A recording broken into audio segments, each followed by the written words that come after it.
ಭಜೈ ನಮಃ ಪಾರ್ವತಿ ಪತೆ ಹರ ಹರ ಮಹಾದೇವ್. ಮಹಾತ್ಮ ಮಹಾಂತೇಶ್ವರ ಮಹಾರಾಜ್ ಕಿ. ನೋಡ್ರಿ, ಬರೀ ಗಲಾಟಿನ ಮಾಡ್ತೀರಿ, ಮಾತಾಡಬೇಡ್ರಿ, ದಯವಿಟ್ಟು ಆತ್ ಕೂಡ್ರಿ. ಅಲ್ಲ, ಇದು ಜಾತ್ರೆ, ಸಂತ್ಯಾಗ ಶಾಸ್ತ್ರ ಹೇಳ್ಬೇಕಾಗಿತ್ತು ನಾವು. ದ್ಯಾವಮ್ಮ ಮಾತಾ ಕಿ, ಮಹಾಂತೇಶ್ವರ ಮಹಾರಾಜ್ ಕಿ. ಸಾಕು. ಪಂಚಾನನ ತನುದ್ಭೂತಾನ್ ಪಂಚಾಕ್ಷರ ಮನುಪಮಾನ್ ಪಂಚಸೂತ್ರಕೃತೋ ವಂದೇ ಪಂಚಾಚಾರ್ಯಾನ್ ಜಗದ್ಗುರುನ್. ತ್ರೈಲೋಕ್ಯ ಸಂಪದಾಲೇಖ್ಯ ಸಮುಲ್ಲೇಖನ ಭಿತ್ತಯೇ ಸಚ್ಚಿದಾನಂದ ರೂಪಾಯ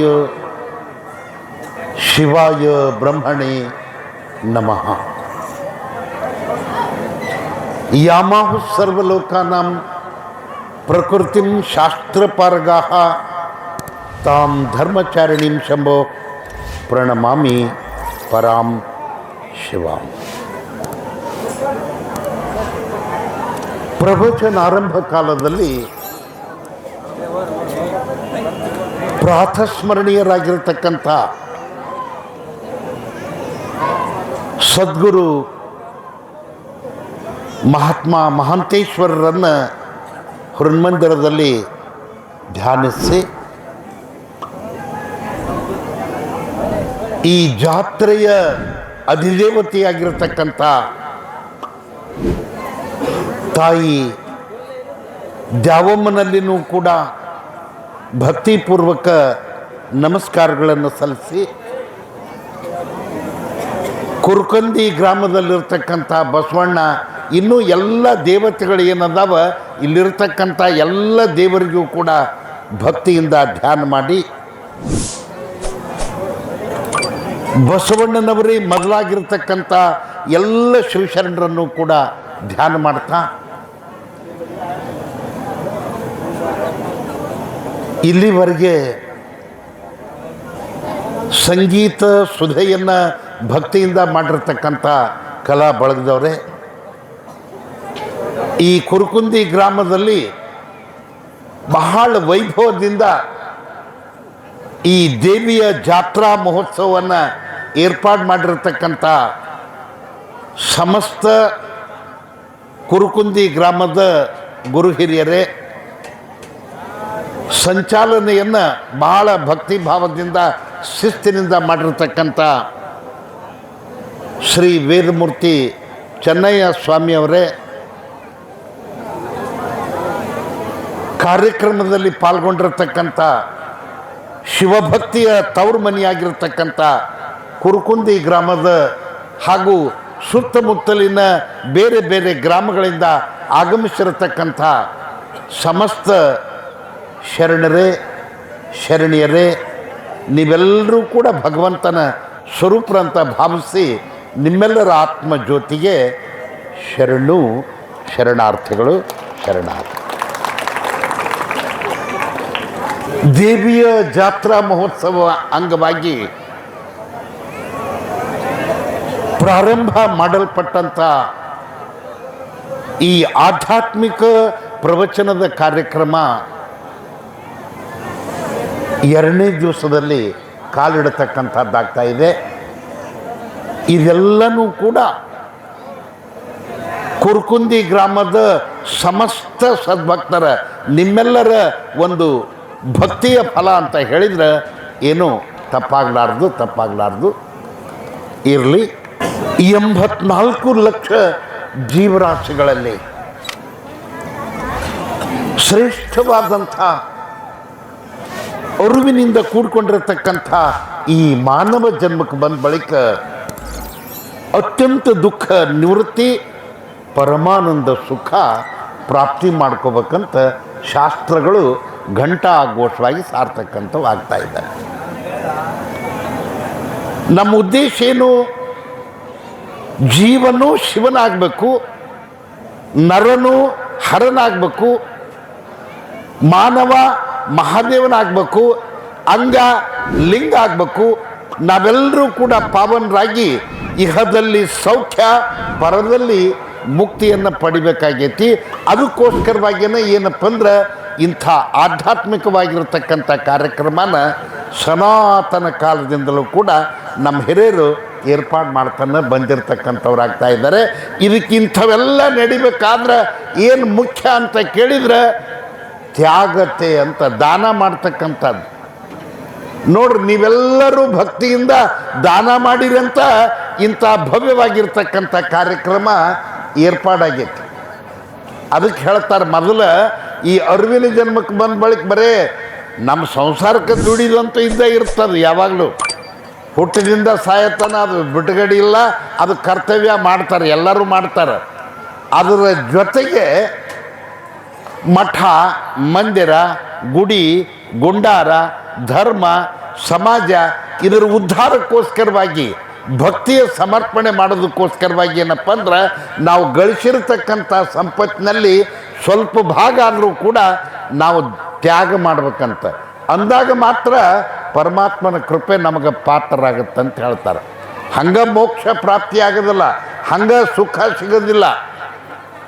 ಅದಕ್ಕೆ ಅವ್ರು ಹೇಳ್ತಾರೆ, ಒಂದು ಕಡೆ ಕೆಲವು ಮಂದಿ ಏನು ತಿಳಿದಿರ್ತಾರೆ, ಹೊಲ ದುಡಿದ್ರೆ ಬೆಳಿತಾವಂತ ತಿಳ್ಕೊಂಡಿರ್ತಾರೆ. ದುಡಿದ್ರೆ ಬೆಳಿತಾವಿಲ್ಲ ಅಂತಲ್ಲ, ರಂಟಿ ಹೊಡಿಬೇಕು, ಕುಂಟಿ ಹೊಡಿಬೇಕು, ಕಳೆ ತೆಗಿಬೇಕು, ಗೊಬ್ಬರ ಹಾಕಬೇಕು, ಅದು ಖರೆ. ಆದರೂ ಒಮ್ಮೆ ಫೇಲ್ ಆಗ್ತಾವೆ ಬೆಳೆ. ಯಾಕಂತ ಕೇಳಿದ್ರೆ ನಮ್ಮ ಭಕ್ತಿ ಕಮ್ಮಾದಾಗ. ಹೊಲ ಬೆಳೆಯೋದಿಲ್ಲ, ದೈವ ಬೆಳಿತೈತಂತ, ದೈವ ಬೆಳಿತೈತೆ ಅಂತ ಹೇಳ್ತಾರೆ. ನಮ್ಮ ಮನ್ಯಾಗ ಸಂಪತ್ತು ಇರ್ಬೇಕಾದ್ರೆ, ನಮ್ಮ ಮನ್ಯಾಗ ಮಕ್ಕಳು ಮರಿ ಆನಂದದಿಂದ ಇರ್ಬೇಕಾದ್ರೆ ಅದಕ್ಕೇನು ಬೇಕಪ್ಪ ಅಂತ ಕೇಳಿದ್ರೆ ಗುರುವಿನ ಆಶೀರ್ವಾದ ಬೇಕು, ದೈವಿ ಕೃಪಾ ಅಂತಕ್ಕಂಥದ್ದು ಮುಖ್ಯವಾಗಬೇಕು. ಅದಕ್ಕೆ ಇಂಥದ್ದು ಮಾಡ್ಬೇಕಾತಂದ್ರೆ ನಾವು ತ್ಯಾಗ ಭಾವನೆಯಿಂದ ಸಾಗ್ಬೇಕಂತ. ಅದಕ್ಕೆ ಉಪನಿಷತ್ನಲ್ಲಿ ಒಂದು ಮಾತು ಹೇಳ್ತಾರೆ, ಈಶಾವಾಸ್ಯ ಮಿದಂ ಸರ್ವಂ ಯತ್ಕಿಂಚ ಜಗತ್ಯ ಜಗತ್ ತೇನ ತ್ಯಕ್ತೇನ ಭುಂಜೀತಾ ಮಾಗೃದ ಕಶ್ಯಚಿಧನಂ. ಏನಪ್ಪ ಈ ಜಗತ್ತು ಹೆಂಗೈತಂತ ಕೇಳಿದ್ರೆ ಪರಮಾತ್ಮನಿಂದ ಮಾಡಿದ್ದು. ನಮ್ಮ ಹೊಲ ಅಂತೀವಿ, ನಮ್ಮ ಮನೆ ಅಂತೀವಿ. ಯಾರ ಒಂದು ಬೊಗಸು ಮಣ್ಣು ಮಾಡ್ಯಾರನ್ರಿ? ಅಲ್ಲ, ನೀವು ಮನೆ ಕಟ್ಟಿರಿ, ಎಲ್ಲಿವೋ ತೊಗೊಂಡೆಲ್ಲ ದೇವ್ರು ಮಾಡಿದ್ದು. ಅದಕ್ಕೆ ಇದನ್ನ ಈ ಒಬ್ಬ ಶರಣ ಹೇಳ್ತಾನೆ, ಏನಂತ, ಇಳೆ ನಿಮ್ಮ ದಾನ, ಬೆಳೆ ನಿಮ್ಮ ದಾನ, ಸುಳಿದು ಸೂಸುವ ಗಾಳಿ ನಿಮ್ಮ ದಾನ, ನಿಮ್ಮ ದಾನವನ್ನುಂಡು ಅನ್ಯರ ಹೊಗಳುವ ಕುನ್ನಿಗಳ ನೇನೆಂಬೆ ರಾಮನಾಥ ರಾಮನಾಥ.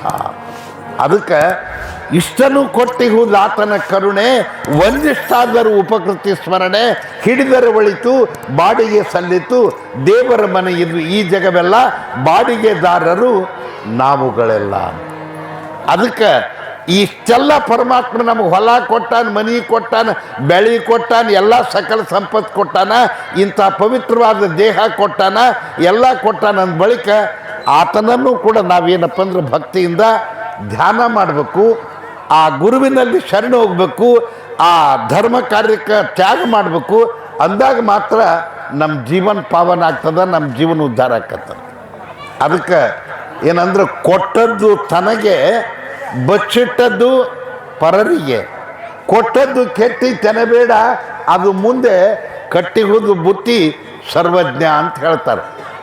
ಈಗ ನೀವೆಲ್ಲ ಈ ದೇವಿ ಜಾತ್ರೆಗೆ ನಿಮ್ಮೂರ ಭಾಳ ದಿವಸ ಆಗೈತೆ, ಹಾಗೇ ಇಲ್ಲ ಜಾತ್ರೆ ಹೇಳಿದ್ರಲ್ಲ, 30 ವರ್ಷದ ಮೇಲೆ ಆಗೈತೆ ಅಂತ.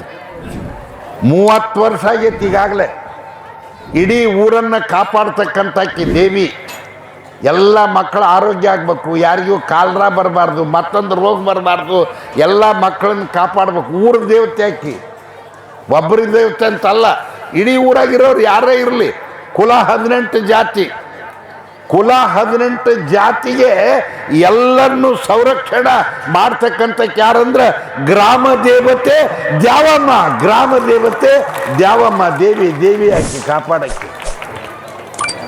ಆ ದೇವಿ ಕಾರ್ಯಕ್ರಮದಲ್ಲಿ ನೀವೆಲ್ಲ ಭಕ್ತಿಯಿಂದ ಕೊಡ್ತೀರಿ, ಕೊಡ್ಬೇಕು, ವಂಚನೆ ಮಾಡ್ಕೋಬಾರ್ದು. ನಮ್ಮ ಶಕ್ತಿ ಏನೈತಲ್ಲ, ಶಕ್ತಿ ಮೀರಿ ಏನಪ್ಪ ನಮ್ಮ ಭಕ್ತಿ ಪ್ರಕಾರ ನಾವು ಸಲ್ಲಿದ್ರೆ ಆ ದೇವಿ ಕೃಪಾ ಅಂತಕ್ಕಂಥದ್ದು ನಮಗಾಗ್ತದೆ.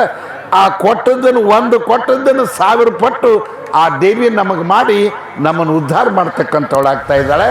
ಇದ್ರಾಗ ಸಂಶಯ ಇಲ್ಲ. ಕೆಲವು ಮಂದಿ ತಿಳ್ಕೊಂಡಿರ್ತಾರೆ. ಇವತ್ತು ನಾವು ಶರಣರ ಚರಿತ್ರೆಗಳನ್ನು ಕೇಳ್ತೀವಿ, ಬಸವಣ್ಣಪ್ಪನವ್ರದ್ದು ಕೇಳ್ತೀವಿ, ಚನ್ನಬಸವಣ್ಣವ್ರದ್ದು ಕೇಳ್ತೀವಿ, ಅಕ್ಕ ಮಹಾದೇವಿನ ಕೇಳ್ತೀವಿ, ಶಿವಯೋಗಿ ಸಿದ್ದರಾಮೇಶ್ವರದ ಕೇಳ್ತೀವಿ, ಅನೇಕ ಜನರದೆಲ್ಲ ಕೇಳ್ತೀವಿ. ಅವ್ರು ಯಾಕೆ ಅಮರರಾಗ್ಯಾರ, ಯಾಕೆ ದೊಡ್ಡ ಶರಣರಂತ ಕೊಂಡಾಡ್ತಾರಂತ ಕೇಳಿದ್ರೆ ತಮ್ಮ ಜೀವನ ಪರ್ಯಂತರ ಭಕ್ತಿ ಮಾಡಿದ್ರು, ಅವರು ತ್ಯಾಗ ಮಾಡಿದರು. ಅದಕ್ಕೆ ಅವರು ಪ್ರಸಿದ್ಧ ಆಗಿರ್ತಕ್ಕಂಥವ್ರಾಗಿದ್ದಾರೆ.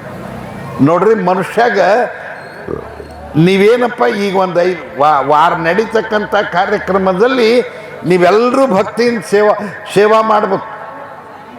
ಬರೀ ದುಡ್ಡು ಕೊಟ್ಟು ಮನಕ್ಕೆ ಕುಂದೋದಲ್ಲ, ಎಲ್ಲರೂ ಬಂದು ಈ ಪ್ರವಚನ ಕೇಳೋದು, ಇಲ್ಲಿರ್ತಕ್ಕಂಥ ಕಾರ್ಯಕ್ರಮ ಮಾಡೋದು, ಎಲ್ಲದಕ್ಕೂ ಸೇವಾ ಮಾಡೋದು, ಇಲ್ಲೆಲ್ಲ ಸತ್ಕಾರ್ಯ ಮಾಡೋದು ಮಾಡಿದಾಗ ಮಾತ್ರ ನಿಮಗದು ಫಲ ಪ್ರಾಪ್ತಿ ಆಗ್ತಕ್ಕಂಥದ್ದು.